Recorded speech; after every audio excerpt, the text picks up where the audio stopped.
Good evening, everyone. Welcome to today's class. I think chairman available to try and get their party members to check the to of course join this meeting. Look forward to a great class. Today is Bella Ayani, Deputy Director Southwest Electoral College Nigeria, the system of things. She's already on the call. We'll wait till 5 when the moderator of course takes over. It's great to have everyone here. Thank you.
Good evening, everyone, and it's good to be here.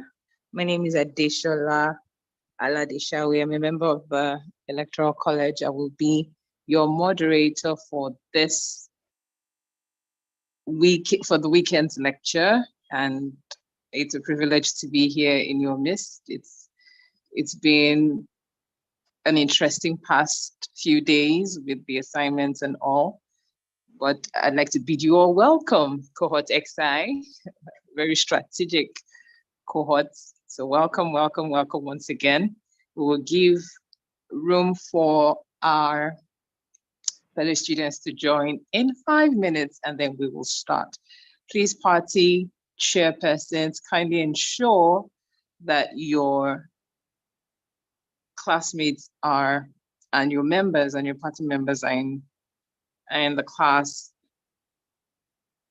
in the next 5 minutes, because it will start. I would use this opportunity to also announce some of the ground rules, which I believe we are all conversant with. If we're not, I see one of the admins, Maureen, hammering, and she keeps hammering on the fact that your Zoom IDs should bear your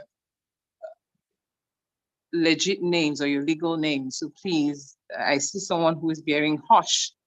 That is an anomaly, please, because we are trying as much as possible to ensure that we capture attendances each time you come to class. We do not want to hear stories that touch you coming to tell us that you were in class and there is no way we can verify that. So please help us to make these easy for us and to ensure that we serve you optimally, okay? So please, please, and please, let's adhere to these very simple instructions so that we can basically enjoy and feed off from each other. So when you come into the class, please ensure that you mute your mics.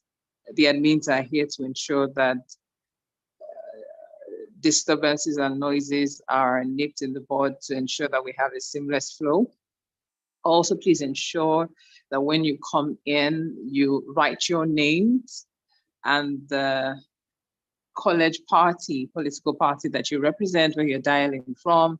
You can please put that in the chat box immediately you step in. Occasionally, the admins will keep reminding you in the chat box concerning this. We're not taking any attendance other than that which we see in the chat box. Okay, so let this be very clear. All right, we have 3 more minutes before we commence, even as we wait for the others to join us. So please, stay tuned, stay with us. We will begin shortly. Thank you very much, Adishola. It's about time the college confers you a title, and we should confer Adishola the voice of the college. Anytime I listen to you, I wonder whether it's a lecture college or I'm watching a high-end documentary on CNN. So thank you very much, Adishola.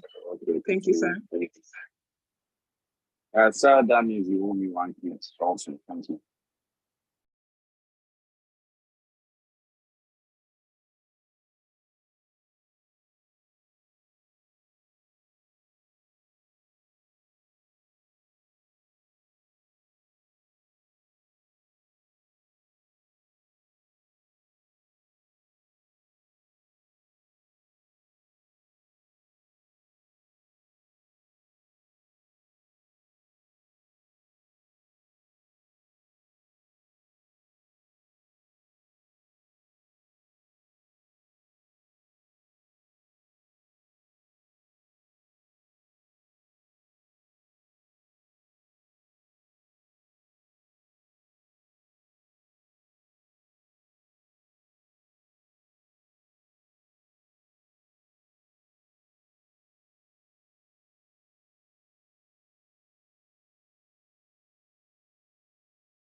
Okay, it is 17:05 and we can begin. I hope we have our writing materials, we have our hearts set and ready. Okay, please also note, I forgot to mention this earlier, the way the class would go, give or take maximum 2 hours, we should be done with all that we will be doing this evening, but this is how it would go. The facilitator would run the course of the lecture. peradventure you have questions, even as she's speaking, please endeavor to place them in the chat box. I would go back to review them immediately after her session ends. Also, I would also utilize the option of members interested in voicing out their questions. You can do that by raising up your hands after the session. So you just indicate by a show of hands, I'll call you, ask you to unmute, and then you can ask questions. Please, we want it as direct as possible, no dilly-dallying, no going around the bush. Please ask your questions as succinctly as possible so that we can round everything off in an hour, 30 minutes, maximum an hour, 45 minutes. But if we stretch ourselves, a maximum of 2 hours, and then we call it a day. Okay, so today we have a very interesting personality. I have gone through her profile, and I must say that I have been inspired just reading this and knowing that this young lady is a go-getter. She's someone who you can tell is very intentional with her career path. So today we will be looking at the judiciary and its impact on governance. I repeat that, the judiciary and its impact on governance. This is very touchy, this is very timely, especially with the current events and all that is going on in our country. So it would be very interesting to have questions that touch on these very key issues and would be very relatable to current events going on in our country. So I would introduce our facilitator for this evening. She is an international commercial / corporate legal expert. She is the CEO of a leading academia in Africa, international corporate lawyer for BLK Hot Limited, the company in charge of Who Wants to Be a Millionaire. And she is also the corporate communications consultant for the African Union / Africa CDC. She is currently the Deputy Director, Southwest of the Electoral College. She holds a law undergraduate degree, a master's in international commercial oil and gas law, and a second MSc in technology and law. She is currently undergoing her PhD in good governance, the judiciary, and the role of technology. So you see, you have someone who is in the heat of it. She understands the nitty-gritty, and as a student or as a PhD student, I'm sure she has tons and tons to share with us today. She is a passionate humanist who is keen on dedicating herself to the service of mankind in every aspect of her occupation and the work that she does. She is finally a firm lover of God. Please, Cohort XI, join me even as I make welcome to this virtual lectern of the Electoral College, Bella Ayeni. She's here to take us on this journey. Please confirm that you're in the house. You can hear me. Yeah, I can hear you. I'm here. Good evening. Oh, hi. Good evening. Welcome, welcome, welcome. Okay, so Welcome. You can take us away. Okay. Welcome, Shay. And anytime I attend your class because I like being a student. Shay's taught me a lot over time with law, with my honorary degree in law, which they used to give me in Nigeria. Shay always brings out part of the Constitution with parts of law, which I always get to researching. So Shay, today, as usual, the ED is your student, and it's proud to call you sister. And I'm always proud of you. So Shay, as you teach us, we love to learn. Thank you very much. Really, I don't know what I'm teaching you about. Okay. Okay. Okay, Shay, let me confirm. Would you like someone to project for you, or do you have that covered? Oh, please, can someone project for me, please? Thank you. Okay, okay.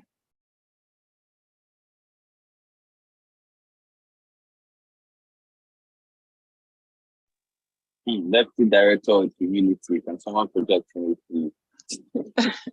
Okay, can you see my screen now? Hello, Well, can you see me? I hope everyone else can. Okay, okay. So if you can, I believe everyone else can. Okay, you can go ahead. Okay, so as she said, my name is Bella, and just so we know, I like to make my sessions as interactive as possible, because I believe most of these things, by the time we settle down and think about it, most of these things will actually come naturally to us. So I'm not necessarily here to give a lecture. I'm here to interact with you and engage you and get you to start thinking towards, the right line and right direction. So as you all already know, the topic is the judiciary and its role in promoting good governance in Nigeria and the need for true independence. So the outline, basically, we're going to briefly introduce the topic. We're going to give an overall of the Nigerian judiciary. We're also going to talk about the concept of judicial independence briefly, and the current state of judicial independence in Nigeria. We're also going to talk about the judicial's role in promoting good governance, which is actually the core of today's lecture. We're going to refer to case studies and, decide, where we are right now and where we need to be and how to get there, and the potential impact of good governance of all of this. And then we conclude. Hopefully, I hope that this will take us about 40 minutes, hopefully, yes, to give you enough time to ask questions, if any. So I hope that I'll get a lot of hands raised at this point. So I don't know, there's already a brief introduction of the judiciary here, but is anyone here familiar about the judiciary and what it possibly means to them personally, or anyone here?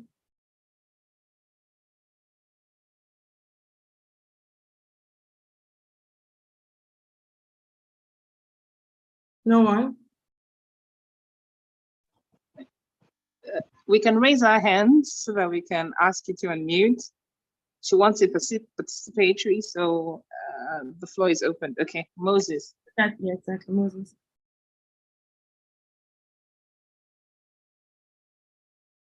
Hello, Moses. Could you unmute? Okay, good evening. I think basically what I understand by the judiciary, it's that arm of government that is meant to interpret the law. Mm-hmm. Yeah, basically, I think that's an idea of what I have about the judiciary. Okay, anyone else? Okay, so briefly, you're right, Moses, by the way, like the judiciary interprets the law. It doesn't only interpret the law, it takes it a step further by, resolving issues and resolving disputes between, individuals, and also between states, between corporations, and even between individuals and states. All right. So yeah, basically the judiciary stands as a pillar of justice. Basically, they are advocates. There's the law, they interpret it, and when there's an issue in any state or any nation, we bring it to the judiciary, and then they decide, who's on the right of law and who's wrong, and then they, issue, they issue a verdict and then a sentence based on the particular law of the land. So yeah, that's it briefly. The judiciary is the arm of government that interprets the law, and is also the arm of government that settles disputes between parties, both individuals, corporate entities, and states alike. Good governance, on the other hand, is refers to basically how efficient and effective a government is, like a government body is. So basically, the key elements of when you say, I don't know, does anyone know anything about good governance here, by the way? And the elements that must exist for a nation to be said to have good governance. Anyone? Nobody? I think 3 people raised their hands. Sunday, could you unmute, please? Sunday, you can unmute.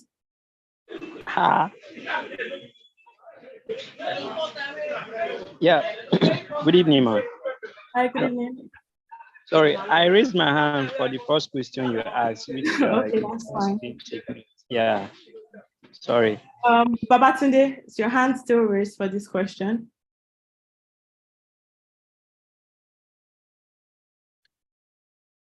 or Benjamin. Either of you still have your hands raised. Okay, so as not to waste some time, I'm just going to skim through that. So basically, there are a few elements that has to be seen for a government to be said to be good. They have to uphold the rule of law. There has to be the presence of rule of law. Not only the presence of rule of law has to be upheld in that nation. Also, there has to be accountability and transparency. What that means is that if your political leader says, I'm going to do this, I'm going to do that, you as citizens have the right to actually hold them accountable. Not only do you have the right to hold them accountable, they actually owe you a path line of transparency. So basically, when they say they're going to, for example, let's say they are going to construct federal roads across, states. The transparency mechanism here is that, they tell the citizens that, okay, at this point in time, between this year to this year, we're going to fix this road. And this is the company, if they're going to award the fixing of the road to a certain corporation, this is, the company that we're awarding it to. This is how much that is being awarded. And this is the timeline at which the process will take and how we will finish. And then transparency on the part of the organization or corporation that has been given that contract means they would break down how much was given to them and how much, was spent on the project that they're embarking on. So that way, you can actually not only hold your government accountable, you can also hold other subsidiary parts accountable. In this case, the contractor that was giving the contractor job. So basically, in simple terms, that's what transparency means, and that's what also accountability means.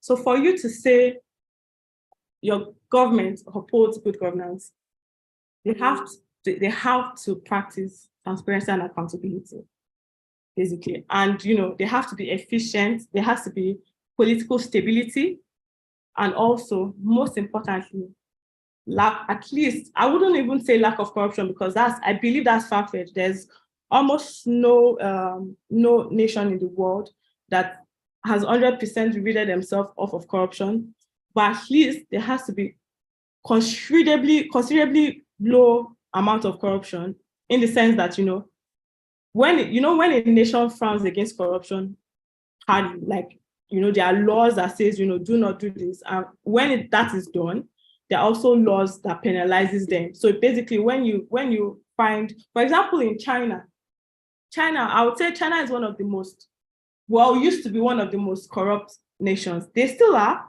but now you can't really say that, they are not practicing good governance, because despite them having some officials that are corrupt, if caught, the sentence is death, and they don't joke with it. I think recently, about end of last year, one of their officials was actually found guilty for siphoning funds, and he was put to death. So despite them existing corruption in that particular nation, you see that their arm of government, like the government in general, frowns at that action. So basically, if you are caught, you know that this is what is going to happen. I'm going to be put to death.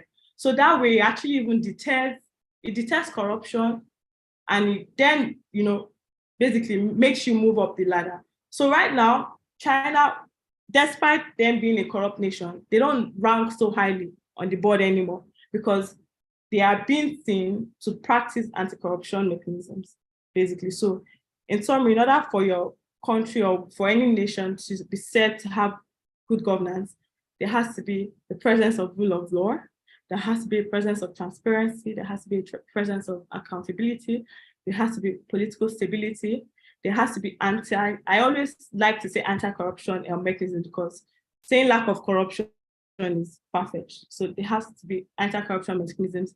And most importantly as well,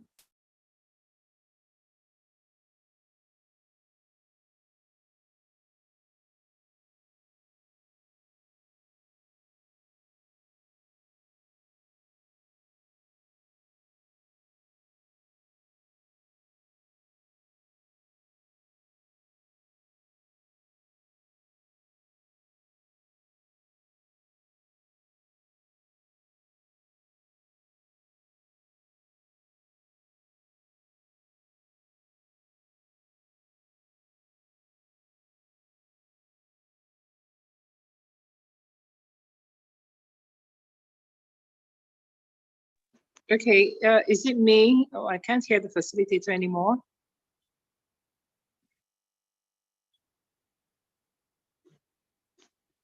Okay. Okay. Okay. Okay. So maybe network threw her out. Please let's exercise some patience even as we try to get her back in.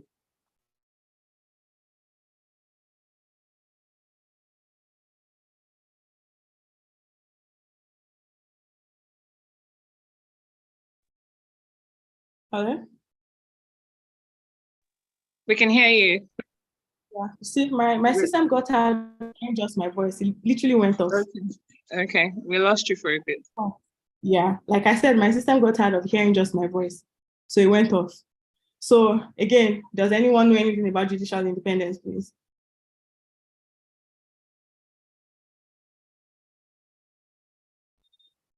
Mohammed, are you raising up your hand?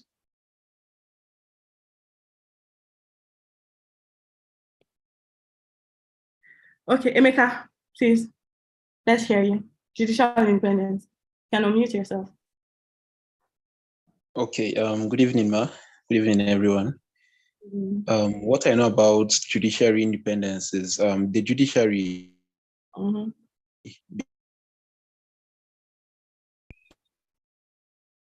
independent of any manipulation from the federal, from the executive, or from the legislative. So it should be a standalone arm of government taking independent decisions.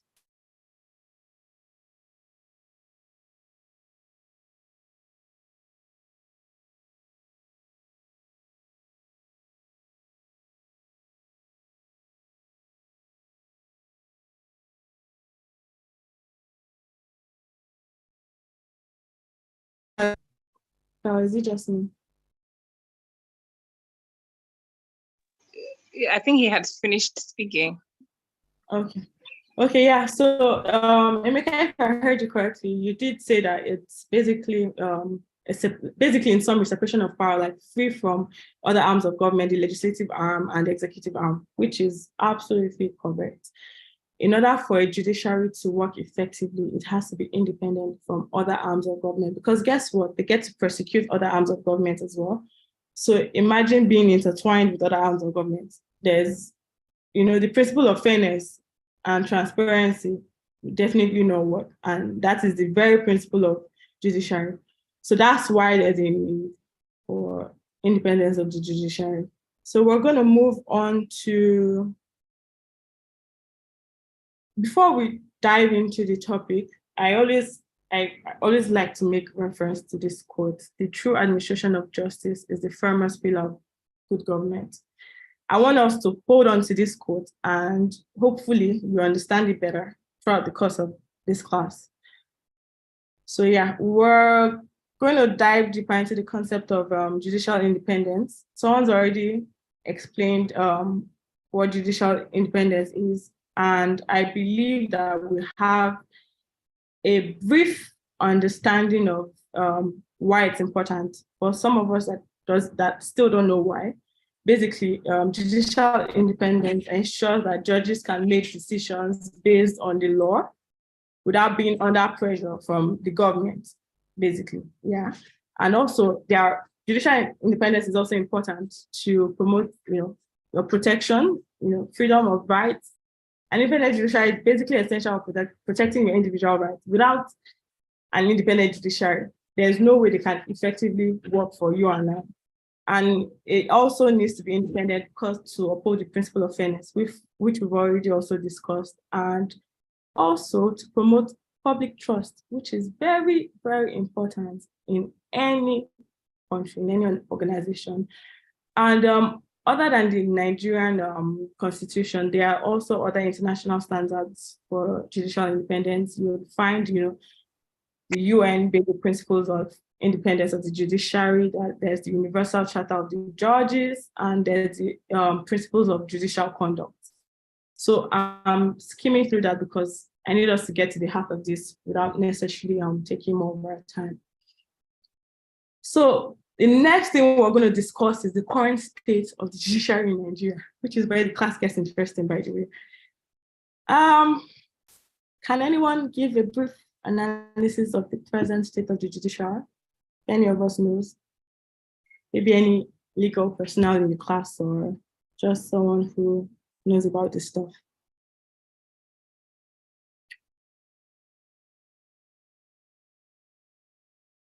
Anyone?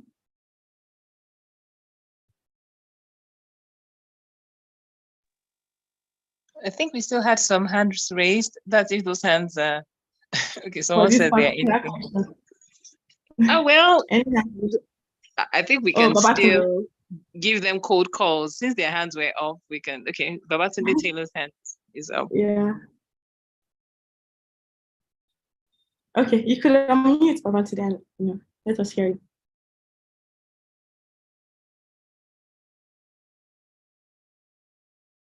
Babatunde. Oh.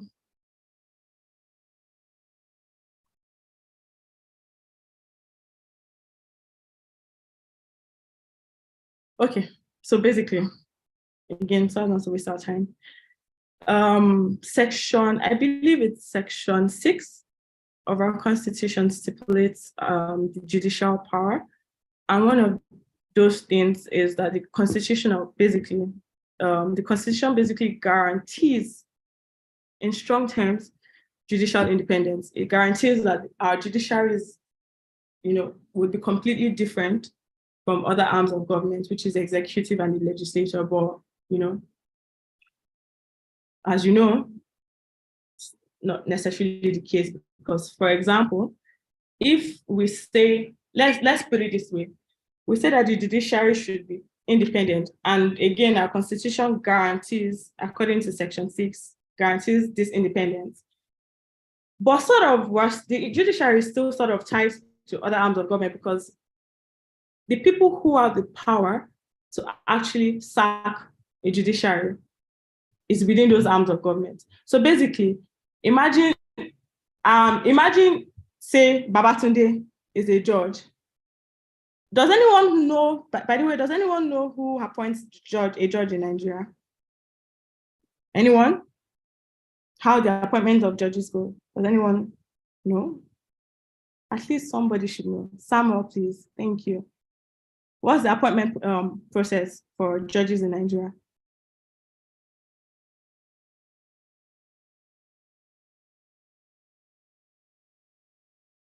Samuel?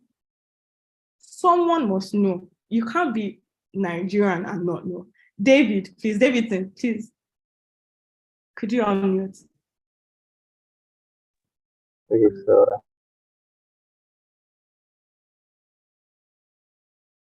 can you hear me? Yeah, I can hear you. We can hear you now. The Nigerian judiciary, the appointment is made by the president upon recommendation by the Nigerian Judicial Council and screened by the Nigerian Senate, and upon screening of the Nigerian Senate, the candidate has been appointed, a judge. So he appointed by the president upon recommendation by the Nigerian Judicial Council and then screened by the Nigerian Senate. Okay. So what about the removal of a judge? Could you brief us on the process? So for the removal of the judge, they would have to be like so there are two ways to judge. Okay, well, the other way is more like when the judge retires, so that's not like removal upon if there's an allegation against the judge, the judge is usually tried by the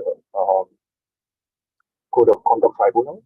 You saw in the case of the former Chief Justice of the Supreme Court, again, what happened. So after the judge is being tried by the Code of Conduct Tribunal and the part decision, then the president, confirms the removal of that judge upon, his conviction. Yeah, thank you, Davidson. So basically, he said it all. In summary, section 6 says that, the judiciary is independent and free from other arms of government. But basically, even the way judges are being appointed and removed, doesn't even allow for this in the to begin with. So imagine a judge being put on his seat and having to persecute the very person who put him there. What do you think would happen? It's basic common sense. Like, imagine presiding over a case that involves the very person who put you on that seat. I don't need to spell that out for you. Slide 7 was supposed to discuss some cases, but I'm just going to loop it in here because it actually does relate. I don't know if any of us remembers the Onoga affair in 2019, the former Chief Justice of Nigeria. It was a big thing. It was a scandal. So I'm sure at least most of us here must have heard of that. Basically, the former Chief Justice of Nigeria was suspended by President Muhammad Buhari. You know, as you know, the president falls under a certain arm of government. He is also under the executive arm of government. Do you understand? So if we're saying the judiciary has independence, do you understand? And this independence has been guaranteed by our constitution. How is it that the president of Nigeria somehow has the power and the authority to actually unseat a chief justice? It doesn't follow. It doesn't follow because usually the NJC would even be the one to give this recommendation. It will go through tribunals. There will be a lot of things around that, but this was even pending any conclusions of that tribunal. It was pending the conclusions of even the trial of the Code of Conduct tribunal. He was let go. So I would say that's one of like the biggest, and this was recently, this was just in 2019. That's one of like the biggest examples of judicial malpractice, lack of judicial independence. You know, the very fact that our constitution says one thing and something else is completely practiced. So it just goes to show that there's no true judicial independence in Nigeria. Even if we have the law that backs this up, there's the law, there's the principle, there's everything, but does this really happen in reality? Is this what is being practiced? No. So not only does our constitution guarantee, that we have judicial independence through lack of interference from other arms of government, which we've just established that, doesn't really happen. It also guarantees financial autonomy. So basically, for the judiciary to be truly independent, they need to have financial autonomy. What financial autonomy means is that their source of livelihood, their salary in layman's term, cannot be dependent on another arm of government or cannot be dependent on someone else. But that's not the case in Nigeria. Despite the constitutional provisions, the judicial financial autonomy remains a very big concern because funds are still being subject, again, to executive approval. Again, executive arm of government. So basically what this basically means is, it's like having a dummy, it's like having a figurehead. So I'll use England as an example. We all know that England has monarchy. They still have, I think there's now a king presiding over England. But despite there being a king, the king is just a figurehead. It doesn't necessarily determine anything. It's the prime minister that does that. It's the prime minister that runs the day-to-day activity of England. But there's a figurehead who is the king. Basically, you can relate it to this situation. We have a constitution that says the judiciary should be independent of other arms of government. We have a constitution that says that, their dealings, their appointments, both their appointment and removal should be exercised outside of other arms of government. We have a constitution that says, there should be financial autonomy. But in practice, it's completely different. In practice, the executive arm of government somehow have the power to appoint and remove a judge. Somehow as well, the pay of a judge is dependent on somebody sitting on the executive arm of government approval. So basically, as a judge, I don't get paid until somebody in another arm of government approves it. again, as I said, imagine sitting on your bench, let's say you're even like a good judge and you want to uphold the principle of rule of law, you want to be fair, you want to be everything, and you've been presiding on cases against the executive arm of government, and you've been doing the right thing, and maybe 4 or 5 months down the line, you haven't been paid. On the 8th month, you're looking at probably your pregnant wife, not being able to take care of your pregnant wife. You're looking at your kids getting out of school. You can't provide for them, frustration and resentment is beginning to build in. Your wife is giving you the eye.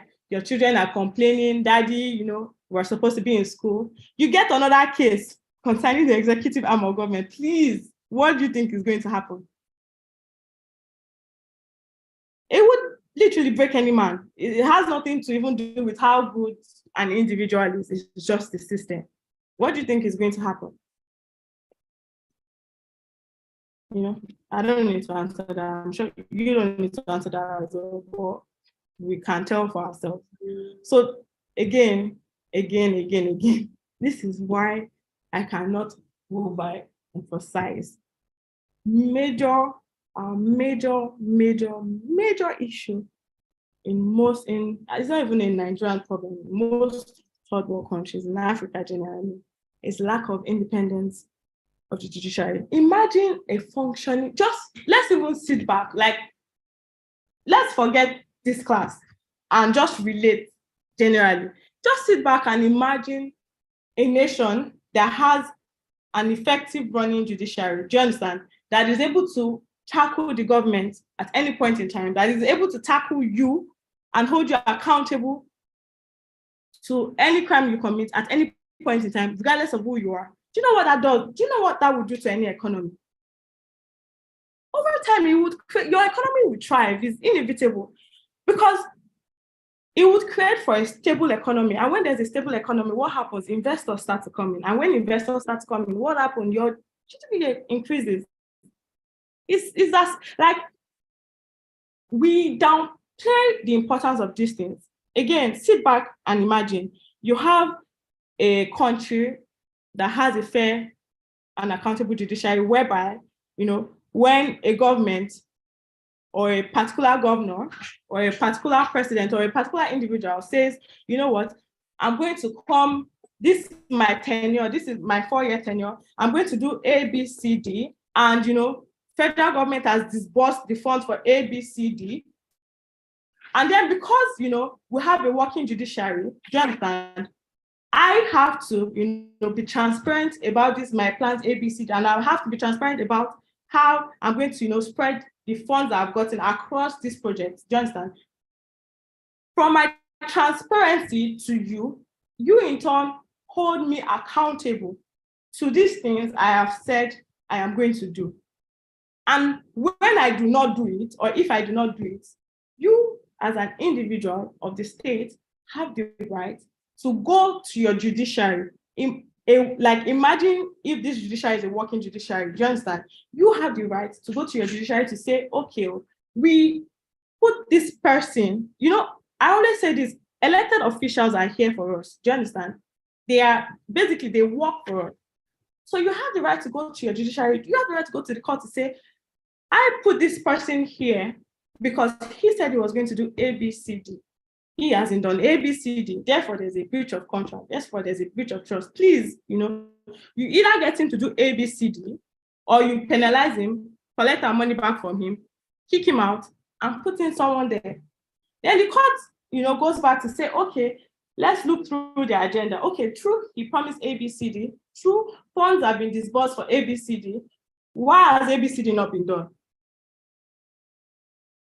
No, and if there is no true reason, okay, please go back and make sure you do ABCD within this timeline. And if within this timeline you don't do ABCD, this is the consequence, because that would then be a fraudulent activity. You then face so time in jail, and then you would have to recover so proceedings from you. What do you think will happen if, I just painted a normal, how any civilized nation should be. So what that means is that any individual going to an elected seat would already know that, as I'm going to this seat, I have to do what I have said I'm going to do. I have to do what they've already disbursed funds for, because if I do not do it, I'm going to be facing so bill 10. In summary, so yes, that's the kind of power and that's the kind of effect a working judiciary has on any nation. Very profound. Very, very profound. So yeah, again, I would say that if we had a judiciary, that actually went in accordance to what is being stipulated, at least even if it's by 60% to the Constitution, Nigeria would be a lot better. So, we're always quick to say, our government is not working, our government is this, our governor is that, our president is this, our local governor is that. But is that really our problem? Like, when you think deeply, is that really our problem? Our governors, our elected leaders, are they really our problem? No, not really. You know why? I don't know how many of you, for example, live in Lagos. Let's paint a scenario again. You get up from your bed in the morning, you're either going to work or you're going to drop your kids at school, because you're in a rush, you see a red light and you move past it. You break the traffic light and you speed off and you go. I know it's little, but please, what's the difference between an individual that is able to beat traffic lights from the governor sitting in his office and siphoning funds? Same thing, breaking the law. Why? Because they know that, very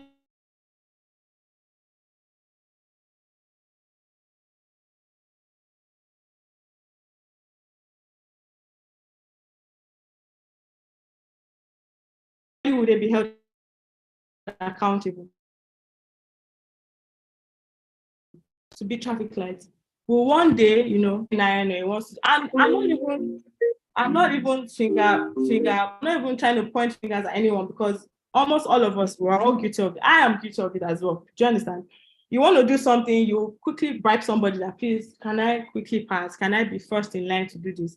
So somebody that has the potential to do that again would then do something else. Is normal. For example, again, imagine just randomly coming across $1 million on the road. And you know that if you take this money, there's no CCTV camera around. You know that this money belongs to something or for someone, and it was put there. Do you understand? And you just happen to be in that area on that day, and there are no CCTV cameras around to probably, hold you accountable. There's nothing that would suggest that, okay, this is the person that took the money. I will tell you that 80% of Nigerians will grab that money and run. Full stop. You grab the money and run. Why? Because there's no way for them to know that it's you. There's no way for them to catch you. There's no way for them to hold you responsible. It is in. I'm not saying all humans are like that, no.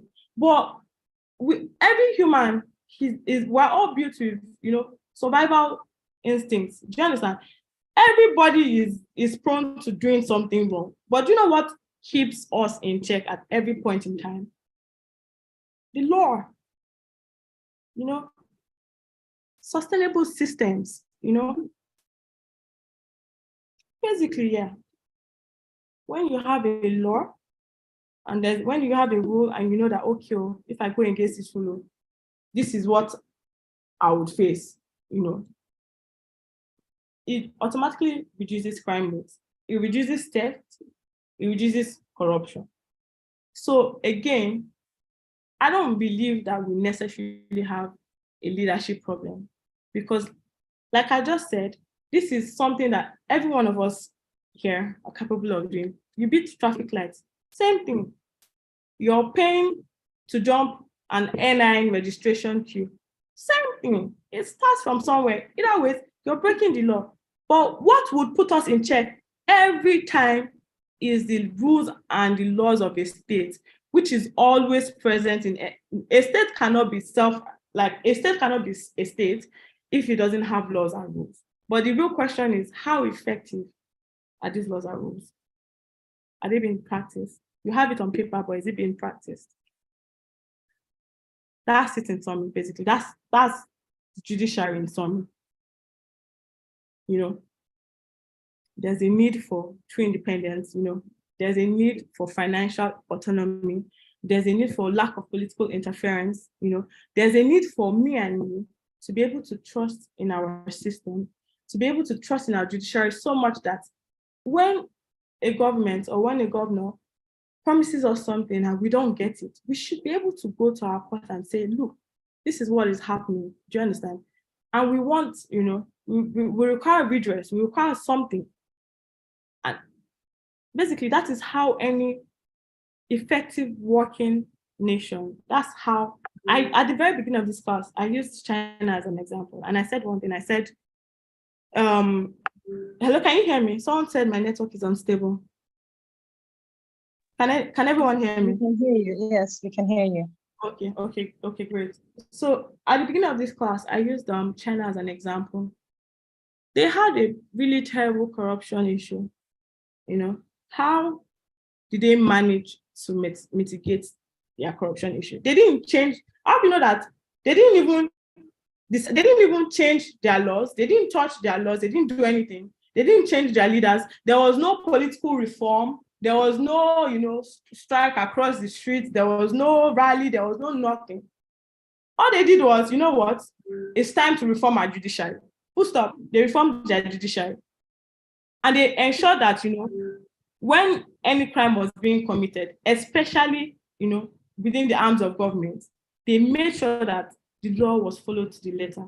And today, you know, like, why would you still, like today in China, stealing money is not worth it because they won't even say life imprisonment with the possibility of parole. No, off with, they will take off your head, you're dead, full stop. So even if 10 people would normally siphon funds, it would deter 8. Maybe the remaining 2 are the ones, you know, we die there. But at the end of the day, there's been an 80% reduction in corruption. And when that happens, economy thrives, economy booms. I'm sure we've heard a lot of statements now that, you know, China is the new US, you know. Basically, trade, everything. China is blossoming. Why? Accountability. They don't have better people. It's not like they didn't have corrupt leaders. Corrupt leaders are still the same people who are now towing the line. Do you understand? The same corrupt leaders that they had are the same ones now that are now working effectively. What is the difference? It's still the same person. But they now have an effective and efficient judiciary. That's the difference. So, like I always say, I don't necessarily, of course, we have a leadership problem, definitely. But beyond having a leadership problem, we have a structure problem. We have a reform problem. I think we need to go back to the table, you know, and, you know, just get it right to be able to hold all of these people accountable in such a way that it doesn't even matter who is on the seat. Whoever is on the seat, everybody just knows that regardless of who is on the seat, this is what we are getting and we must get it. It's like going, what do you think will happen in a private organization? You're going to work, do you understand? And you're not performing. After your 3 months, performance review, 4th month, you're not performing, they will sack you. They'll tell you to go. Full stop. And that is how government, that's how it should actually be. Again, if we already have the systems, like, let's go back a little. We have these systems in place. We're just not using it. It's not just being ineffective. That's all. And how do we use these systems? How do we make use of these things that we already have? Honestly, the only people that can hold the government accountable, the only people that can even also hold the judiciary accountable to do what they're supposed to do, again, is you and I, the citizens. I'm not going to stop stealing if I know that nobody's going to do anything to me. Full stop. How are you holding your leaders accountable? And by leaders, I don't even mean the president or the governor. Like, everybody has a local government ward. Your local governor has promised you to do something. Do you even know what's going on? in your constituency, at your ward. No, but your eyes are on the president, forgetting that there are hierarchies to these things. The president cannot know what is happening in your neighborhood, but your local governor would, your House of Rep would.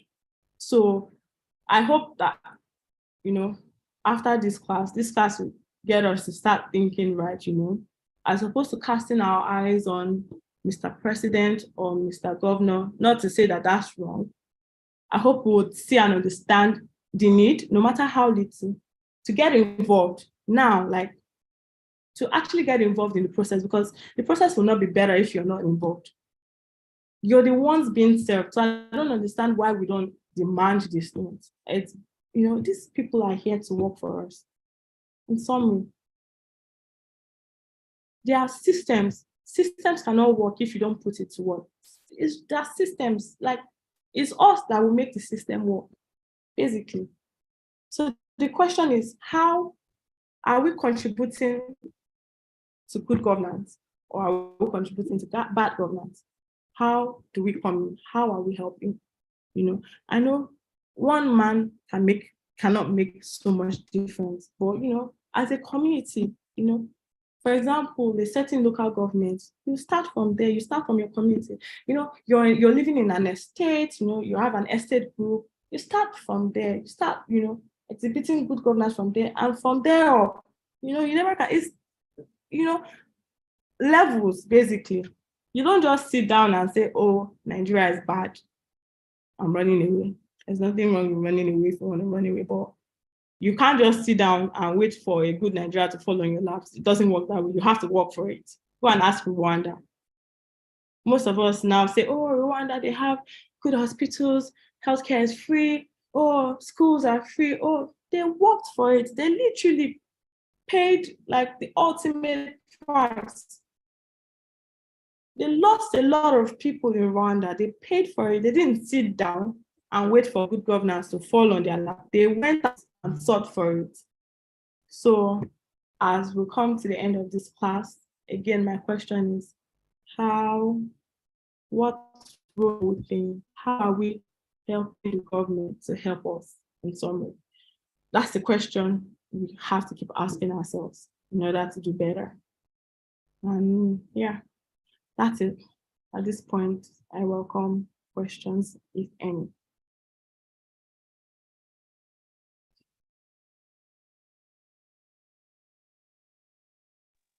Okay, thank you so much, Shay.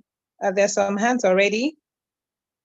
Okay, so let's start with, I see about 5 hands. Let's start with Farid and just keep walking all the way down.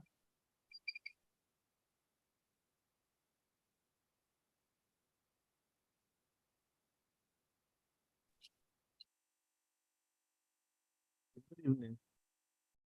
Hi, good evening. Good evening, Mrs. Bella. So first of all, thank you for your presentation and discussion on this topic. So as you were explaining about the judicial independence, I was trying to wrap my head around how that is even realistic, or is it possible? But you answered my questions in some aspects. So I just want to know if you can give me a scenario of how someone can get from be a regular lawyer and then to a position like a chief justice without any form of independence, like in a free and fair world. I don't know if you get my question. Yeah, are you a lawyer? No, I'm not a lawyer. So so your question is how to become a chief justice of Nigeria. Is that what you just said? I'm just saying if you can give a scenario where a lawyer can become can be appointed in a position in the Supreme Court to make these kinds of decisions, which is independent of the legislative and executive. Okay, so basically that's procedural. Like regardless of how good a lawyer is, you still have to, climb some certain ladders. You have to be certain years post-bar. So to even be a judge, not even, Chief Justice, to be a magistrate judge, you first have to have been in legal practice for at least 10 years. Then from there, you start to build up, based on your case history, based on your individuality as well. But that takes years, and it takes work as well. It has nothing to do with, because we have just one Chief Justice of Nigeria. So imagine, and we have like millions and thousands of lawyers.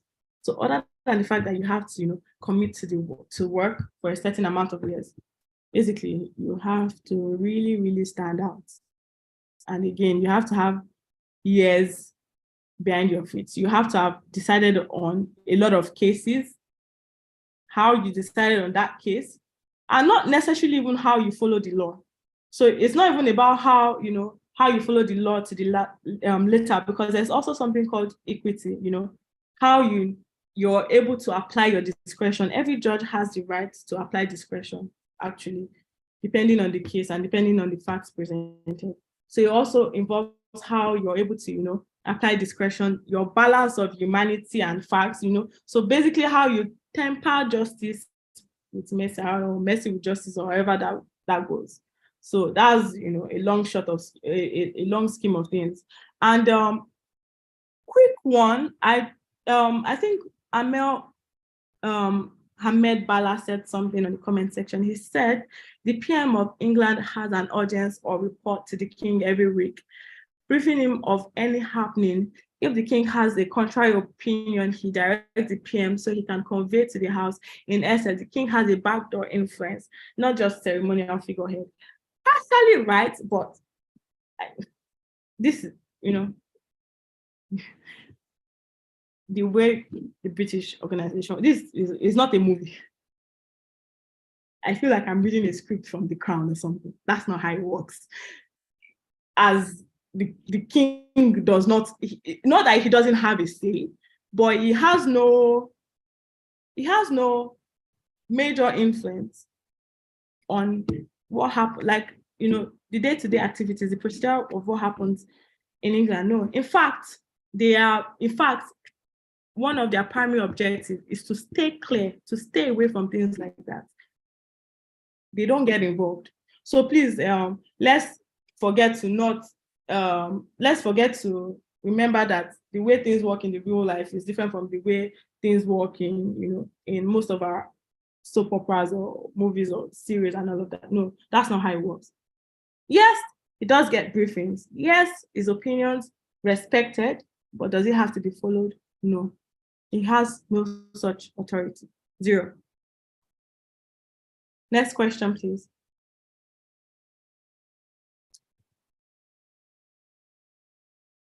Olusesi. I believe you can ask. I had asked Silas to unmute. Okay, Silas, please. Go ahead. Okay, good evening, Bella. Thank you for your presentation. Very insightful.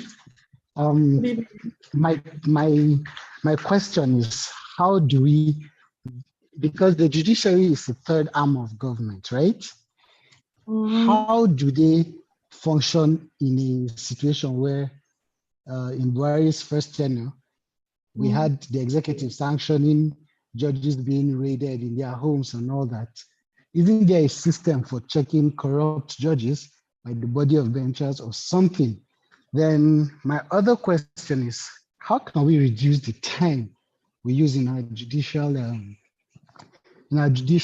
proceedings to shorter time so that we can get judgments on time and move forward? Because we stop and people get away with doing a lot of things. Before you know it, let's say for election matters, the tenure is gone before a judgment comes up. Yeah, and just to add, can we remove the option of fine in Nigeria when you find somebody guilty? Because guess what? Nigerians can afford to pay and get away. If you lock somebody up for 2 weeks, when he comes out, no matter how much he has, he will be careful not to break the same law again. So how do we achieve all these kind of things? Thank you. So you basically asked 3 questions. So yes, let me quickly. Yes. The first one, you said there's a there's a body that is supposed to regulate those things, and they're called the NJC, National Judicial Council. They're the ones, that should probe a defaulting judge. They're the ones to say, okay, well, this judge, carry out misconduct, and then based on their findings, then ask that this judge be removed. And it's the same, it should be the same way also for appointment. They actually, they get a list of people and then make suggestions.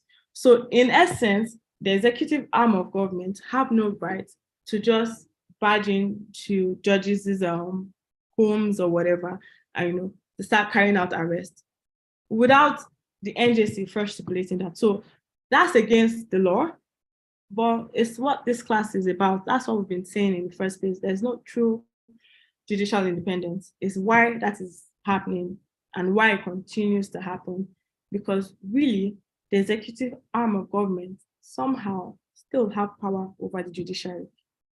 We've seen it in the way the judges are being appointed. We've seen it in the way the judges are being removed.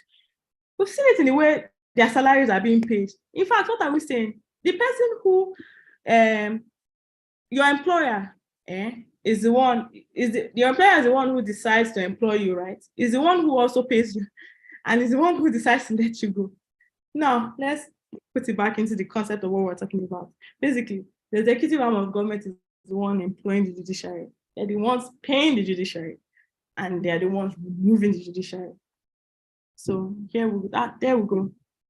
Lack of independence. Second question, how do we make our judiciary better to reduce, time and all of that, and increase access to justice? Basically, one was digitalization, the court going digital, as opposed to having a lot of manual stuff and a lot of papers. Imagine, I think it was a few days ago that the land surveyors of head office got burnt, which is also which is also a big, and they play an important role in the judiciary as well. Imagine, got burnt. So if you have a lot of land issues, you just find out, you just wake up tomorrow and find out that our original certification has been burnt in somebody's office. What then happens? Why are we even still using paperwork?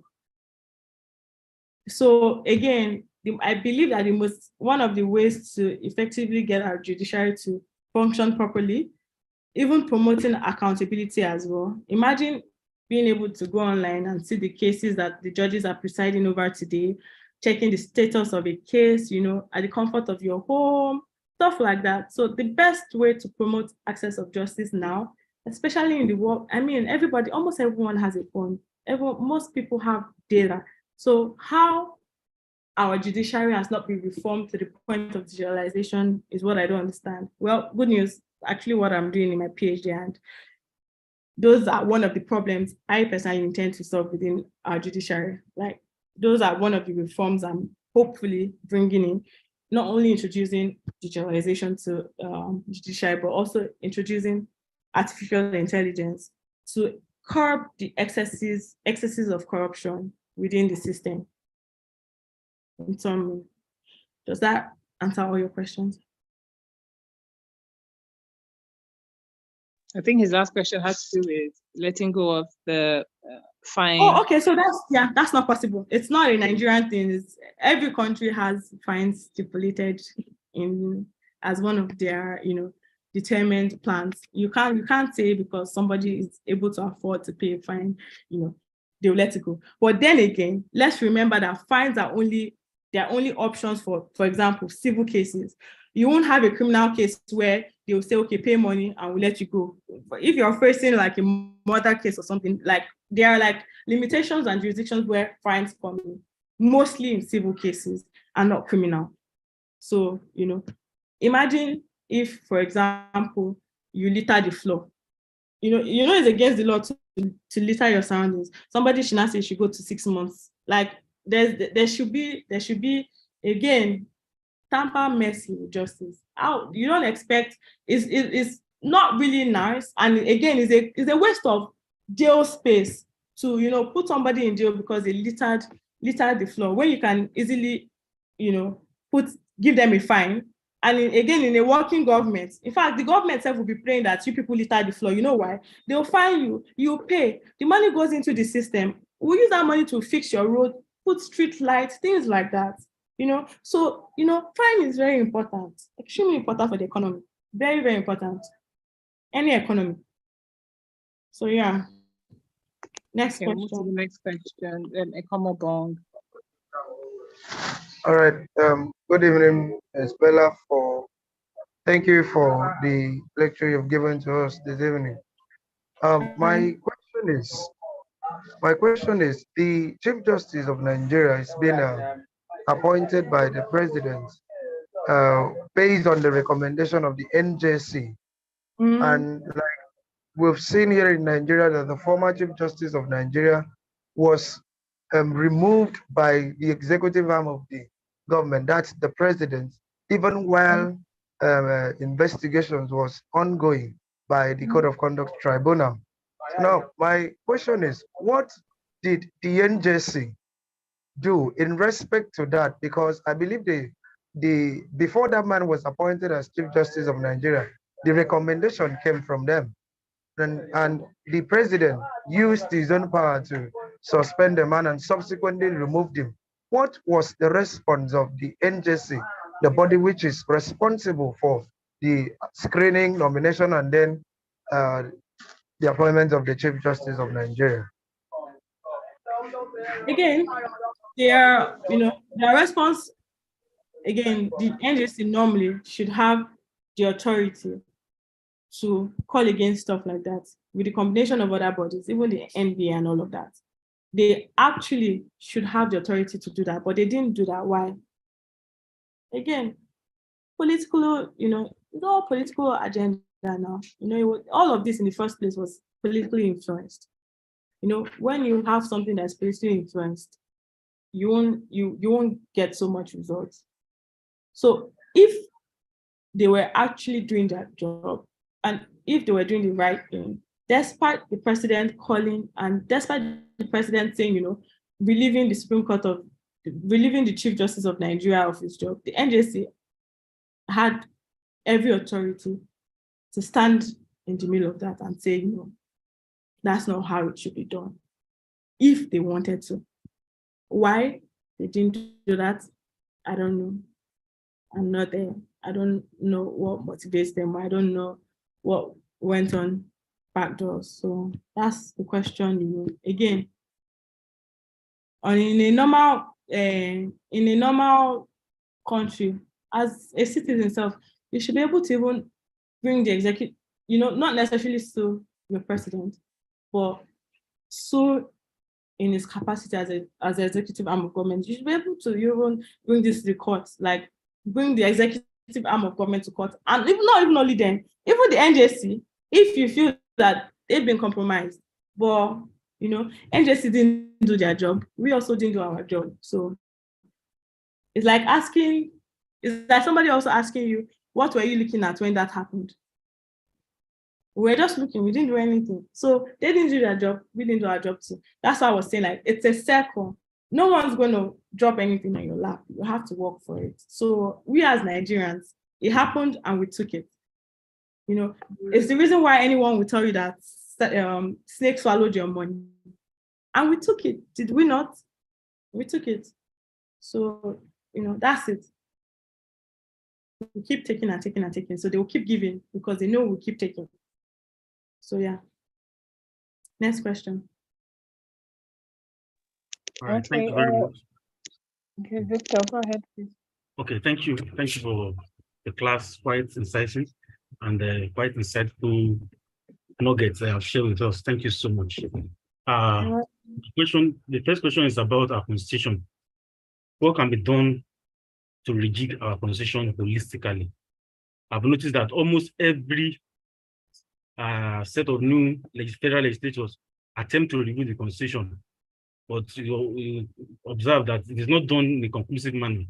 Either the two-thirds majority of the House of Assembly do not concur with them, or the executives twist the House of Assembly members such that they don't get the required number of House of Assembly to ensure the passage of relevant section of the Constitution. That's my first question. Then secondly, about immunity for governors, because this issue of immunity does not allow citizens to really take some governors to the law court at times. For instance, I know in my state, Kogi State, where there was an allegation against the governor that he committed an offense by registering twice, that he registered twice as a voter in 2 different places. So, of course, I think that was in his first term, and the second term is almost ending now. I know the Kulabalu about that case has really died down, and almost everybody has forgotten about it now. So most times governors, by the time they get their second time, they have spent 8 years. Everybody has forgotten, people have moved on, and an offense has been committed.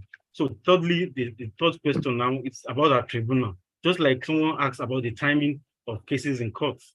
Now, I listened to an interview the other day where Governor Adeleke alluded to the fact that the case at the Tribunal Appeal Court and finally to Supreme Court considered some distraction in its governance. So I want to ask, is it possible that all litigations are concluded before swearing in, so that whoever emerge will not have any form of distraction, just know, okay, let's face all the court processes, conclude everything, just like we can see in Kenya.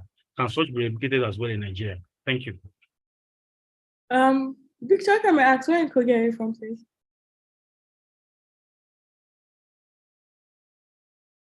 Hello. Yeah, sorry, I can hear you now. Where in Kogi are you from? Okay, Kogi, I'm from Kaba. Ah, okay. El Congo. Hey, Yeah, as well, by the way. So yeah, in summary, yeah, you're right.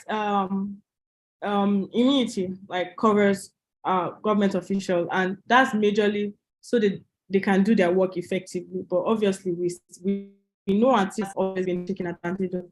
Again, that's why there's a procedure for impeachment.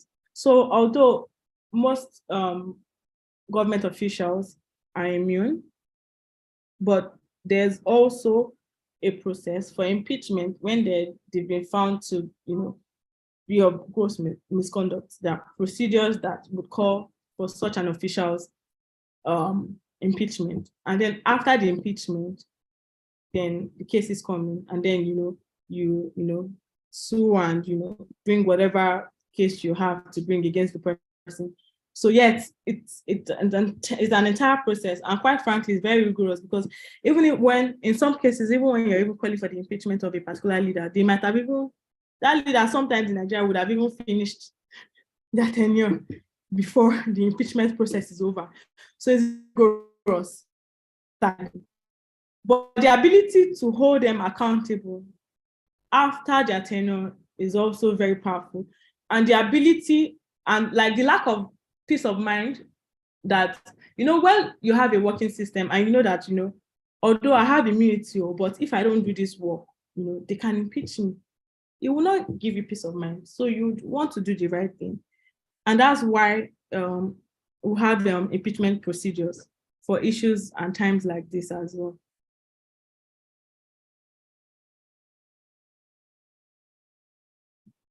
Does that answer your question? Okay, yes, I believe it does. Let's go on to Rebecca Christian. So let's keep the questions within a minute or less. We have 15 minutes to wrap this up. Okay, good evening. I just want to ask, does the Constitution make any specific provisions regarding the appointments and even the finances about for the judiciary, or does the president actually have constitutional powers to appoint? So yes, the Constitution provides for that. So basically, judicial power is in Section 6. Financial autonomy and all of that, I believe, is in Section 6, subsection. No, sorry, financial autonomy is in Section 81, subsection 3. So yes, the Constitution does provide for that. So Section 81, subsection 3. Then even the revenue funding and how they should be paid, it even goes into detail to provide for that in subsection 3 as. I even remembered one of the questions the other person asked about our constitution and reform and everything. Reform is great, yeah, but I'm a preacher of make do with what you have first. If reform is not working, the one that we have we even used it? For example, we have all of this already in the Constitution. Have we used it? No. So I believe that I always say this: make do with what you have first. The one that you have, we've not even scratched the surface. You know, we're turning our eyes to what we don't have when we've not even made use of the one we have. Like I always say, the Constitution is not perfect, yes, but does it work? If it is being put to work, does it work? Yes. Our Constitution is solid enough to, to be able to allow for an effective and running nation. Again, I'm not saying it's perfect, no. But if everyone was doing what they were supposed to do, it wouldn't be that bad. Our Constitution actually provides for almost all of our issues. Are they loopholes? Yeah, they are very big loopholes. Yeah. But it does provide for most of our needs as a nation. But do we use it? Do we even know it? If I ask us here now, like how many of us, I'm not even asking you to know the Constitution, but your basic rights, how many of us do it? Not a lot of us. That's where the problem is. We've not used what we have. We're asking for more. So that's my answer to that, by the way. Someone said in the comment section, does the judiciary have some blame in this? They seem to be okay with the status quo, because I often wonder if it's unbelievable for them to band together and protest this illegal action, especially those against the judiciary. For example, you're a doctor. People are dying in your country. Like, what can I do if you don't come to me? You need to come to me, tell me that you're sick and I need help. It is not when I don't, do what I'm supposed to do. Well, that's when you say that, okay, you have to blame. We are how many on this call? We are 54 here. I am sure that something has happened. At least half of us, we've had reason. We've had reason to say, okay, let's go to court to sort out this issue. We've had reason to hold somebody accountable. Have you held anybody accountable? You that you are here. Even whoever asked that question, what's his name? Yeah. Have you done anything? No. Again. I'm not blaming you. As I say, I'm guilty of it too. Most of us are. But you cannot demand for what you've not worked for. You have out and this for it to come. You cannot blame the judiciary for a failed nation when you as an individual have not brought a case to the judiciary to say, why is my nation failed? This is the person that is causing my nation to fail. Please preside over this person. Again, you cannot blame a doctor for the death rate of a nation or the death rate of people in his community if people in his community have refused to come to him for treatment. Two different things. Yes. So, yeah. Next question. I need to charge this thing up before it dies. Good evening. So, yeah, next question. Hi, good evening. Yeah, my question is in reference to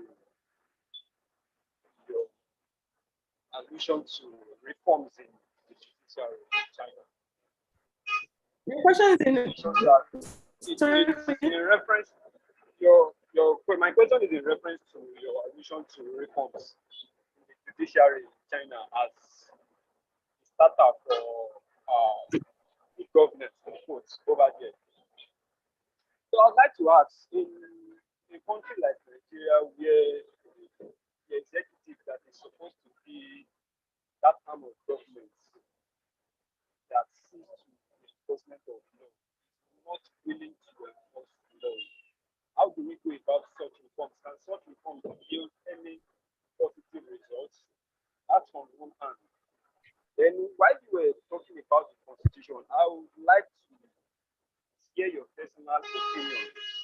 I'm splitting personal opinion here on the Constitution, the Nigerian Constitution. Do you think that piece of document is enough to get us out of the quagmire we are in at the moment? Thank you very much. Okay. So, quick one. There's this. Most of us we forget that the judiciary. Actually, we can't execute the law we interpret the law, you come to the judiciary to say, this and this is happening, please judge based on the laws of the land. What the judiciary will do is pass a judgment. Again. It's an entire roller coaster because the judiciary passes the judgment. I'm not saying the judiciary is fair, or I'm not saying, the judiciary, they don't have their discretions. But what I'm saying is that when you take a case to the judiciary, they interpret that case based on the laws of the land, and then they pass a judgment. But they have no power to enforce that judgment. Enforcement is on the executive arm of government. Yeah, that's the exact point I'm trying to make. We have an executive that is not willing to enforce laws. Exactly. So that's laws that they are willing to enforce that the reforms in the judiciary can actually take effect. So my point now is, do we think reforms in the judiciary can give any positive results as long as the executive is not willing to perform their own duties of enforcement? So in any state or in any country, what gives anybody or any regulation hello, can you hear me? Okay. Yes, we can hear you. We can hear you.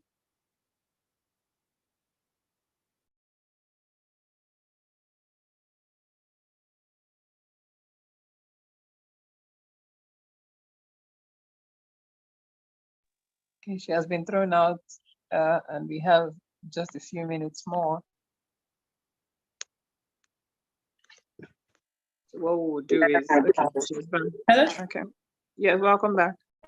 Yeah. So what I was about to say is that what gives any organization or regulation the right to do what they should do is authority. So in situations where the judiciary has passed on a judgment and is left for the executive arm of government to do their job, which is to execute the law, and they do not, let's not forget that the executive arm of government is never about the individual and should not be about the individual. Again, in a working society where an individual is the one that is not allowing, for the right chain of justice to prevail, that individual should actually be put aside. They should lose their job, in summary. Do you understand? Because it is never about the individual, but the system, like the institution. So where, for example, let's even use the Attorney General as an example.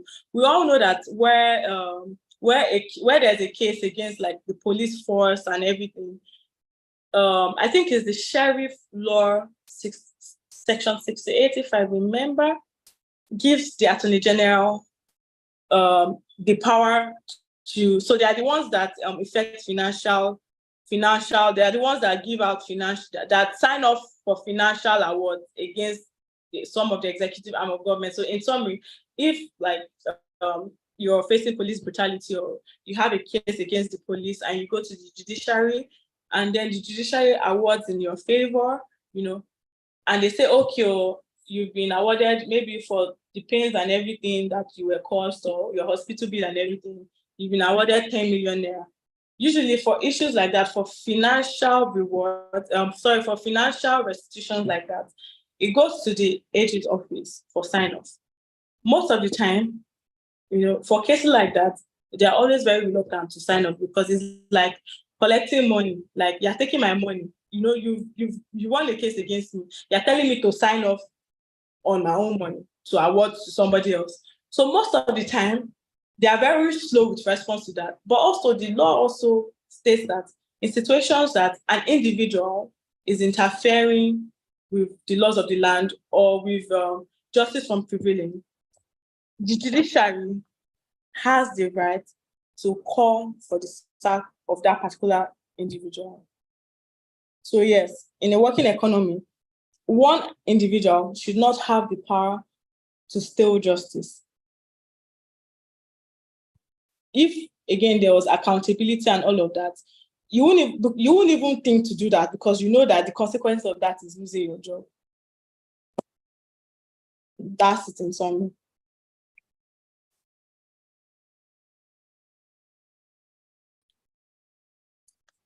Any more questions? Yes, we have about 4 more, but I hope they're as quick as possible. If not, I'll have to put some people out. Yes, because we need to allow you rest. Good evening. Hi, Good good evening. evening.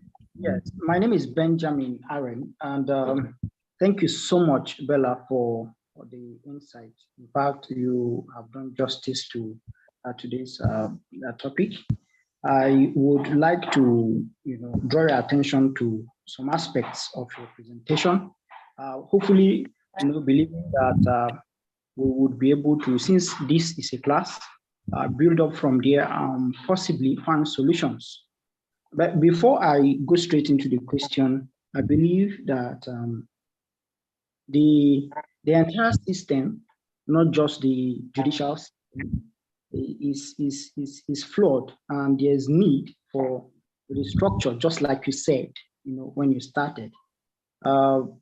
Several times, my colleagues in this class have also mentioned how the executives come down on judges using the DSS and the rest of them, police and all.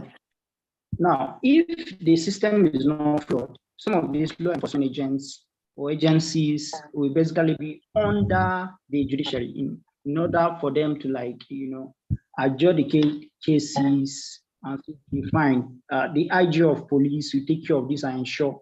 But again, because they are under the executive arm, they take instructions and directives from them, so they can go against the judiciary. But again, I am much more concerned of how this statement, I know you're very familiar with it, what they call a prerogative of mercy. The judiciary sentenced someone, a criminal, to prison, and the president comes under this statement to release the person, for instance. Then also, what happened last time is still fresh in our memories. The Council of State decision to release some corrupt officials. In as much as we believe that it is in the good interest of whatever it is they discuss in that room, I also want to believe that these guys were sent to prisons because of the crimes they've committed and should be able to stay there in order to maintain the full time that was sentenced, in court. So these are a lot of issues that are so burdening. Now, Festus Keyamo, when he appeared before the Senate, the combined session of the Senate and House of Representatives, when his name has been nominated for minister, he said something that if given the opportunity to lead as the Minister of Justice and hopefully the Attorney General of the Federation, he intends to unbundle the judiciary. Now, I am aware that the judiciary is one word as you look at it, that encompasses so many other branches. You can speak of, there's a reason they call it the three-arm, I beg your pardon, three-arm zone. Then the Supreme Court, in its complex, has the NJC and the Federal Judicial Service Commission. These agencies or branches, let me even call them branches under the judiciary, constitutes their own, how do I call them now? Challenges, so much so that the CJN, who is also the chairman of NJC, who sits on the NJC board that is supposed to decide on issues, is being accused. There are several of those cases. Now, the question I want to ask directly, so that we could just look at it together from your opinion, then maybe develop solutions, is how best to restructure, like you said, the judiciary. Because when we say restructure, that word has been used several times. I can't even count. And now, I want us to get more practical. When you say restructure the judiciary, what do you mean? Can we break it down? Okay, should sir, we- thank you for your question. You have taken more than a minute allocated to you, but we've got your question. So I'll allow Bella to answer. Thank you so much, Mr. Benjamin. Break down the structure of judiciary. That's going to take that's a conversation that will run for hours. Again, I don't necessarily, again, believe that we've gotten to a point where we need to break down, the structure of the judiciary. Because even when we break down the structure of the judiciary, it's still the same people that are there. Again, we have an accountability problem. I keep saying this. The problem might not necessarily, if we don't solve the root of the problem, no matter how many breakdowns we break down, same thing would happen. The one that we have, what have we done with it? You've just said, do you understand, that there are bodies in your statement? You said, the agency is supposed to do this person is supposed to do that. Meaning, there are rules and structures that are in place already. They are supposed to, but they didn't do it. Not because the structure was not there, but because, they don't want to do it. They don't feel like doing it. And there's nobody accountable to, they're not being held accountable. So I say this almost every day. It doesn't matter how many structures you put in place. It's just structure. If you're not going to hold anybody accountable. Again, the one we have, what have we done with it? It's on.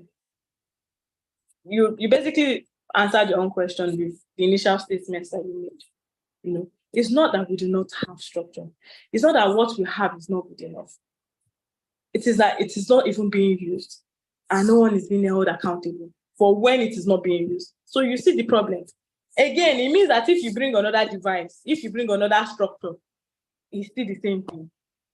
So we're looking at, we're not looking in the right. It's like cutting a branch, hoping that the branch is dead. It will grow back. You didn't burn the roots. You didn't do anything. You didn't even put chemical on. Nothing. You didn't do anything. You've just delayed. You're just delaying the inevitable.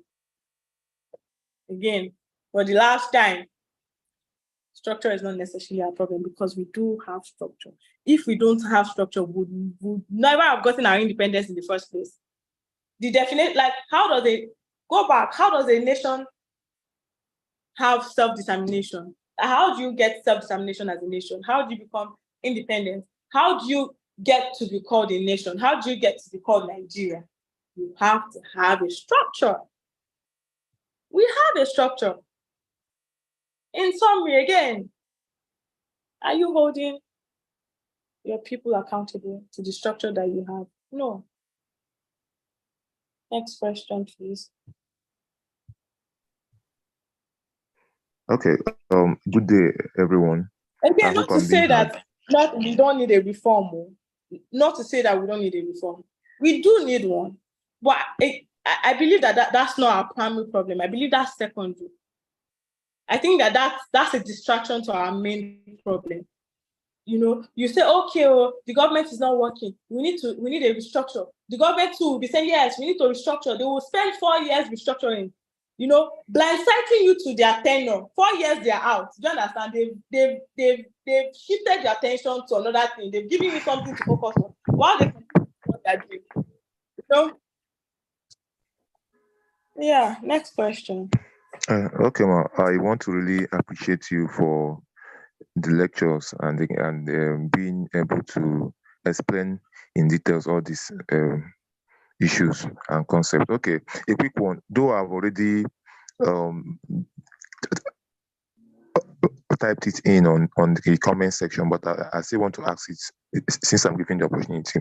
So for the judiciary now, we have been talking about the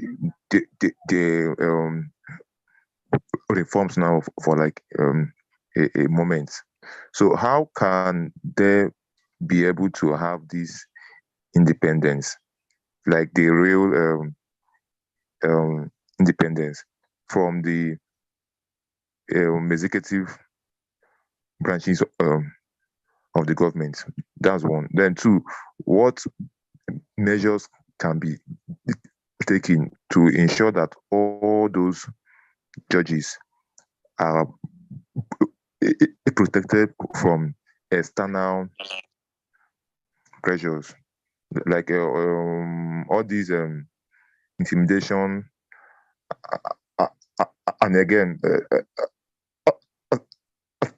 threat also. So how would they be able to be sure that their securities are all secured?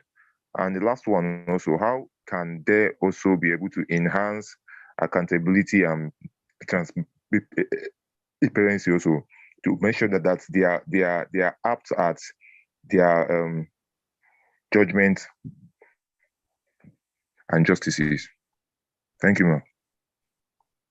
So to enhance transparency and accountability, you, me, you, even all of these regulations, honestly, it's not necessarily even just the citizen. Like the NJC, like all of these regulations, that's what they're there for. Do you understand? They call them out. They say, okay, you as a body, you're supposed to do this, you've not done this. Why? I take you to court.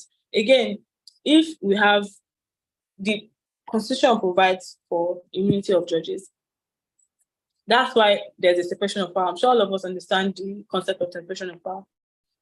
Our objectives, our functioning, our day-to-day activities should be separate from one another. So basically, the day-to-day activities of the judiciary should be separate from that of the executive, and should be separate from that of the legislator. When that happens, and if that happens to the latter, I, as the judiciary, will be able to preside over cases without fear of intimidation or manipulation, basically. So that way, again, it allows me to, to give fair judgment without being worried about what the executive arm of government will do, without being worried about, whether they will pay my salary or not. Because again, in the Constitution, it says that, I should be protected from all of that.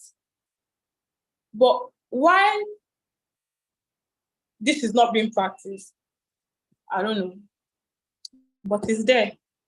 It's not like it's not there. So that's why I always say that for some of us that shout for reform, by the time you even list the amount of things that you want to reform, you would even find out some of these provisions are already there. How do you hold them accountable? I always say this thing. I'm sure most of us remember the EndSARS campaign. I honestly believe that that movement was extremely powerful. The campaign just lost sight. So basically, everyone was more focused on, the rally and the protest, as opposed to what's next. Do you think that the way everybody came out with that much power and that much magnitude to protest, do you think that if we channeled it towards, directly holding our leaders accountable, directly saying that you said you were going to give us this, oh yeah, come out, you must do this, you must do that, especially with these elections that have just been concluded. If we all came out the way, you see how people came out everywhere in the country, the way everybody came out during EndSARS to protest. If we came out like that during this election, if we come out again like that, even if we've appointed somebody that we thought had sense, for example, like let's say we've appointed somebody because we believe in him, and he starts to mess up, and we come out like that again to say you must do this, and we don't stop, not protest though, go through the right channel, not just even stand on the street, bring this case to the court of law as well. Do these things. It won't, if change will not be effective immediately, but gradually it will happen. I can tell you for a fact, as someone who's close to a lot of these people, most people in power were genuinely, for the first time in Nigeria, scared. As in, we were holding our politicians like this, they were genuinely scared, but we lost momentum. We were concerned more of, protest and, coming out to shout, we want change, EndSARS, but did we take it further? No. So those are the ways, like, we came out, which is good. First step. The second step was to, push further by identifying what the law says in the first place, and this structure that we're talking about, how does it protect us? And then following and towing that path. I don't know if we would have gotten a lot of change, but at least to some degree, a certain percentage. And like that, gradually things will start to change. But that didn't happen because, again, we were more focused on the protest. So, yeah. As I've said throughout this class, the only way to hold our people accountable is if we are ready to hold them accountable. Yeah, true. Okay, Amira, and finally IT, and then we'll wrap this up. Okay, good evening, everyone. Good evening, Shea. Let me just drop this. Fun fact, we went to secondary school together. Oh, yes! yes. And I'm so proud of who you've become. Of course I would. I am so proud of who you've become today. Cheers. Okay, the first question, like you said, we need to hold our leaders accountable. And like you also said, the judiciary is not doing an effective job in holding the executive accountable. But the least we can do as citizens is at least step forward and call out the people that are not doing their jobs. So let's say, for instance, there's a local government chairman that isn't doing his part. Do I just go to court and sue him, or do I go to the local government and say, oh, I expect this and this? So what's the exact steps to take to start standing up and, yes, holding them accountable? That's 1. 2, so there's this news, or not there's this news, the tribunal, Tinubu article Obi. I've been hearing a lot of it in the news and on the radio, and there's a lot of opinions that, oh, if they screen it, it will be more fair, there will be justice, we'll be able to. So I want an insight, like a learned insight as to the effect of airing the tribunal or not. Would it improve, or would it give us a better, or will we get better justice if it is aired or not? So that's it. So to your first question, yeah, by the way, what you said about the whole holding, starting from the bottom chain, like your local governor, yeah, very true. So again, in a sane country, one individual should be able to, hold your leader accountable and take them to court. But because of the dynamics and the nature of Nigeria, I will just be one of those, coming here to tell you that just teaching textbook to say, oh, you have the right to sue as an individual and you can, when I know that in practice that won't really work. So personally, I always say this thing: for Nigeria, there's strength in number. With issues like this, honestly, except you have insane money and connection, and if you do, those people who do are not always bothered with the happenings of local government because they are okay. Do you get? So, but the people who need these things are the people that are not okay. And for people like us, I cannot just go and say I want to go and sue my local government chairman. It won't happen, unfortunately. But what I can do is I can get everybody in my constituency, my local government, get all of us, pack all of us, like-minded people, and say, you know what, this guy said he was going to do this. This is not working.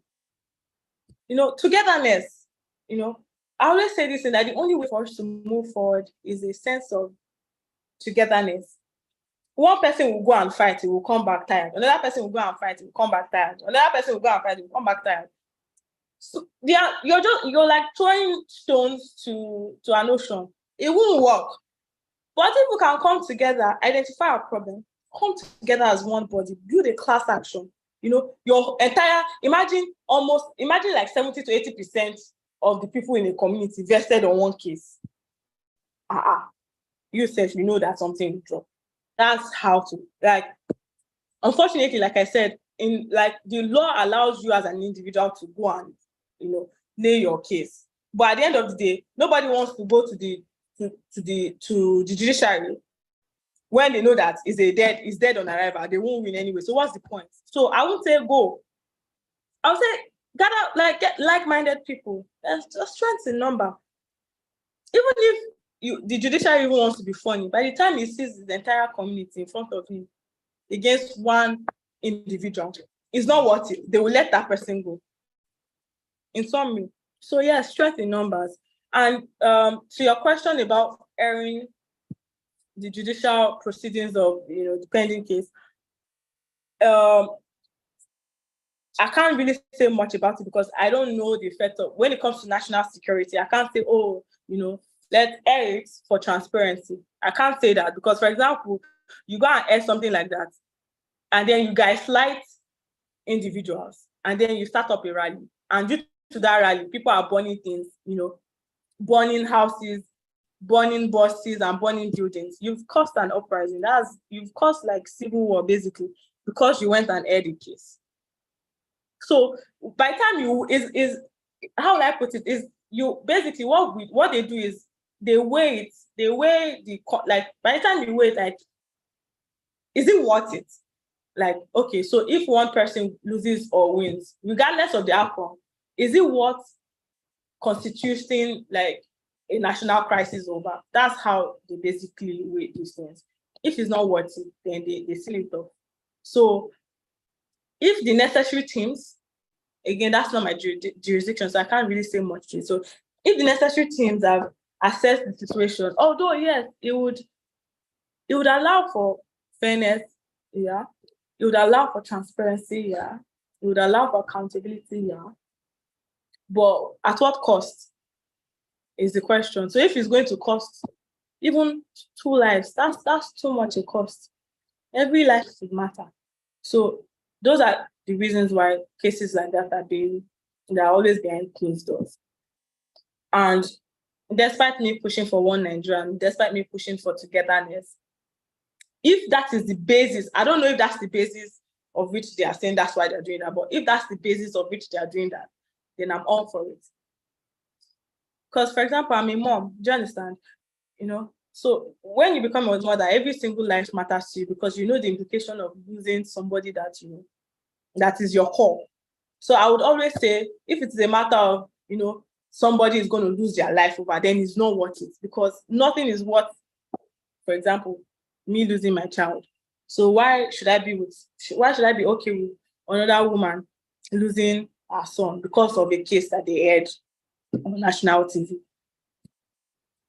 That's my personal opinion. So it depends on the reason why they decide to do that. Most of the time, it's always based on security. As we already know, this election, especially with like these different parties, like there's been a lot of aggressiveness, both online and offline. A lot of aggressiveness. So I wouldn't necessarily fault them for being worried as to the state of things if they air it. So, you can't say because you are trying to solve an issue, you open the door to another issue. So that's what I have to say about that.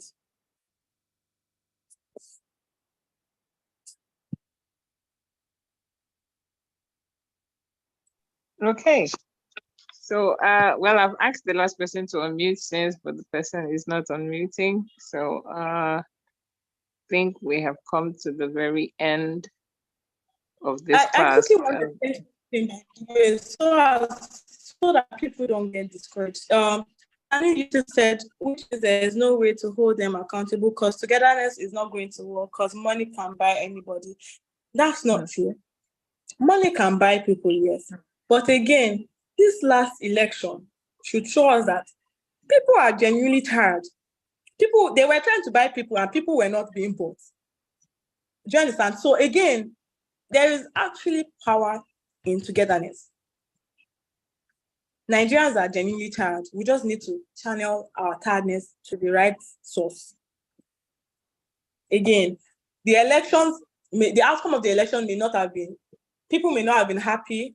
Some people got the leader they wanted, some people didn't. But I would always say something. There's one thing I appreciate about this election. For the first time in a very long time, everybody was aware. Everyone was vested. Gone are the days where no one, cares about what is happening or, anybody they put on you, you just take. People actually came out to vote. Like, genuinely, people were genuinely interested. So I would say that we're moving in phases. So I'll preach that there's actually strength in togetherness. And again, I would say that people are genuinely tired. At this point, most people can't be, some people are being bought, yes.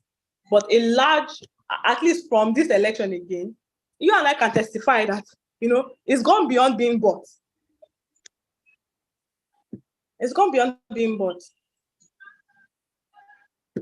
The average man is tired. And I think the average man has finally realized that, the small money you're giving me cannot take me for the next 4 years. Do you know what it means for the government to afford to buy everybody in the country? By buy, I mean give me the money that will be okay for me for 4 years so that I can let you do what you want to do. Can they buy all of us? Even if they want to buy us, how much? Okay, they want to buy the whole of Nigeria. For you to buy all of us, that means you're giving me just 1,000 naira or maybe 5,000 naira. How much is 5,000? How long will 5,000 naira go? You can't buy all of us. So again, even if you buy people, your on-board people can still come together and fight. Not fight, but do the right thing. Yeah. Okay. Thank you so much, Bella. I think someone wanted to ask a question. It says, from your statement, we need change in the judicial system to ensure adequate independence. Do you think the change we need in the judiciary must begin with us, the common man, or the executive? If you say the executive, then what happens to the influence they have built from political struggle? So I just saw that in the chat box. The change we need in Nigeria should start from us. We're the one who makes up the judiciary. We're the one who makes up the executive arm of government. I've been saying this. It's us. What are we even saying? These people are 0.00% of the population. Why do you think they have that much power over you? How many staffs does the judiciary in Nigeria have? Let's gather all the courts in Nigeria. How many? Why do you think less than 1% of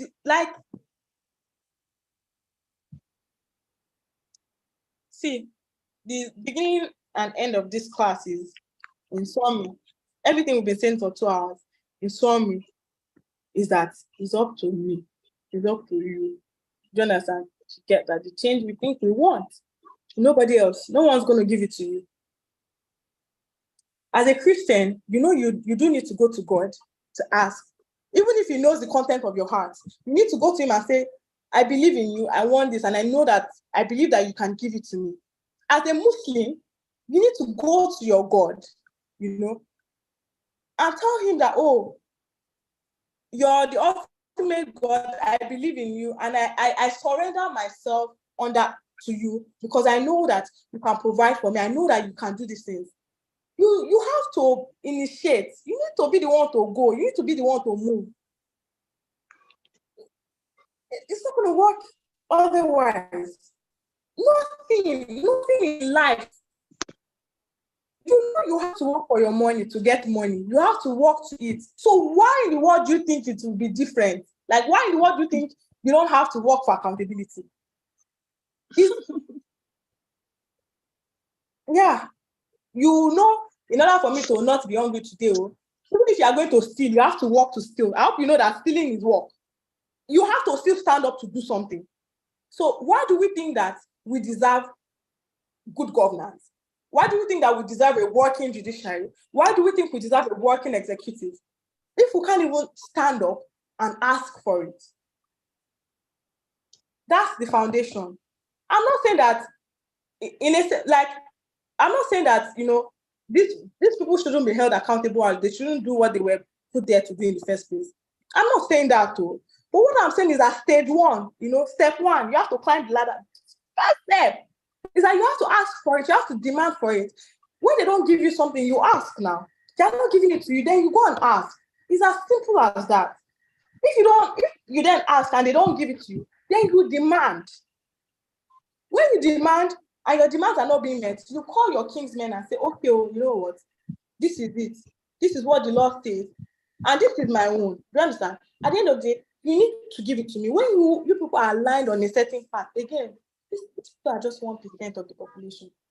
They hold no power over you. In fact, you don't understand. You are the authority. You are the one that gives them the mandate to be able to do what they do. In summary, again, for the last time, it's up to us. Thank you very much. Thank you so much, Shay, Bella.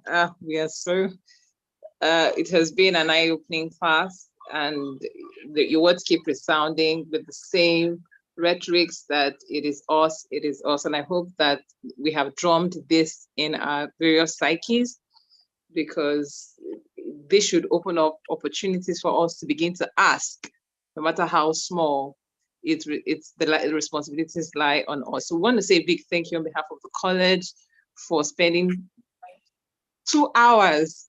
Sorry, we are so sorry, but we appreciate you. Thank you so much on behalf of the college. Cohort XI, please send your thank yous and appreciations on the group chat to Shay, Bella, INE on the chat box. We say a very big thank you, ma'am. I will look forward to seeing you again and again and again. Thank you for giving of yourself.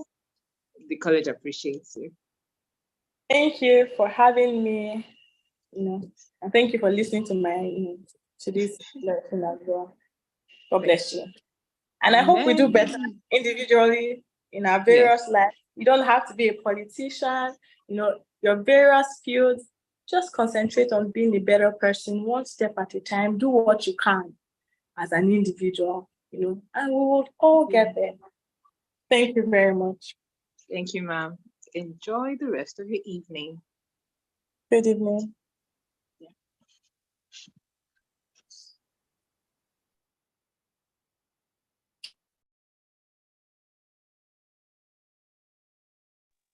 HOP, Chalia, any last words? Yes, on the document that her PowerPoint document, you will see her handles there. If you look intently in the document, the last page, you would see her social media handles that you can connect with her there on. Please go to the document and you will find that on the last page, page 13. Thank you and good evening. See every one of us tomorrow. Amira, you have a question? We're done. Amira, what's your question? Well, we are really done. Yeah, sorry, it's not about the class. So I wanted to ask about the assignment. So the last assignment was just that we should present, we should write a report about our meeting and tell the procedure which we used to select our chairman. So it didn't say,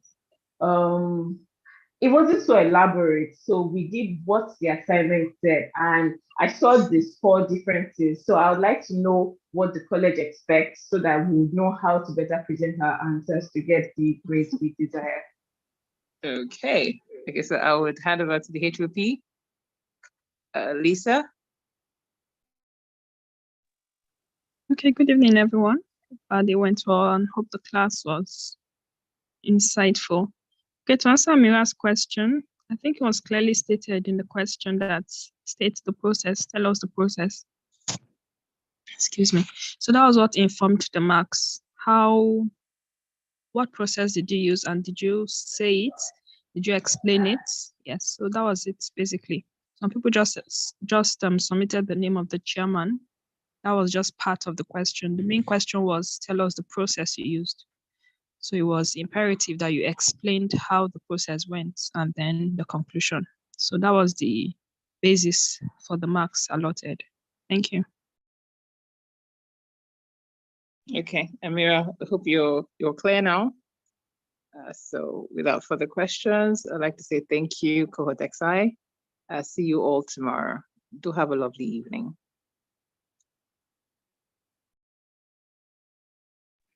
Hey, Charlie, you can end the class.